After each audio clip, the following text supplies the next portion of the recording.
دا جالبه خبره ده. زه سهار وختي دفتر ته راځم، ما نه ملګري پوښتنه کوي چې سهار چای دسکلی؟ زه ورته وایم نه. ولې دې نه دی څکلی؟ زه ورته وایم ځکه تر اوسه پورې ما داسې یو کار نه دی کړی چې زه په هغې افتخار وکړم تر څو زه لاړ شم د سهار چای وڅښم.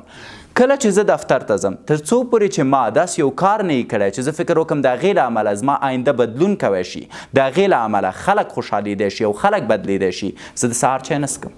وروسته د دې چې زه یو کار کوم چې هغه ګټه رسونکی دی او هغه ژوند بدلونکی دی، بیا هم ملګرو ته وایم راځئ چې اوس لاړ شو چای وڅښو. جالبه دا ده چې اکثریتو زما نه مخکې چای څښلی او هېڅوک ما سره نه وي چې چي ته لاړ شي.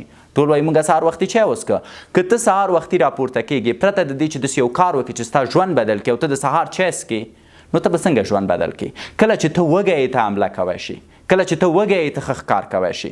تاسو وګورئ د حیواناتو طبیعت دی، د طبیعت قانون ته وګورئ. پخوا به یو ځنګلي انسان چې راپورته کېده، اول به ته منډې به یې وهلې، شکار به یې کوو، شکار به یې راوړه، پوستکي به یې ترې وباسته، غوښه به یې ټوټه ټوټه کوله، وروسته د هغې به یې اور بلوه، دا به یې پخوله، بیا به یې خوړله. اما مونږ ژوند مو تغییر کړی. سهار وختي راپورته شو، ګېډه مو ډکه شي، کله مو چې ګېډه ډکه شوه د هغې نه وروسته نور د مونږ کار ته زړه نه کېږي. بهترین کارونه ته هغه وخت کوی شي چې وږی اوسې، ځکه ته وږی یې باید ژوند باندې حمله وکړې، ځکه ته وږی یې باید ځان بدل کړې، ځکه ته وږی یې باید تغییرات راولې.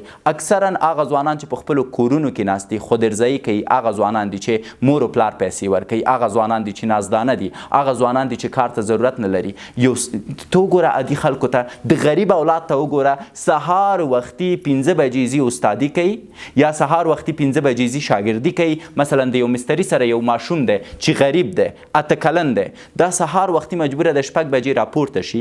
وروسته د هغې چې راپورته شو استاد ورته وایي چې ښه ټایرونه د دوکان راوباسه، دوکان پاک کا، جارو یې کا، 2-3 مشتریان راغلي د هغو ستونزې حل کا. د هغې نه وروسته بیا راځي دوی چای څکي.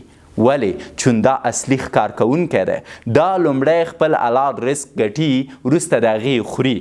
اما موږ د ورځو بایلونکي یو. زموږ ورځ چې شره چې څنګه پیل شوه، چای تیار دی، هګۍ تیارې دي، ژوند جوړ دی، ګرمه بستره ده، فکر کوي ګټونکی کېږي؟ نه.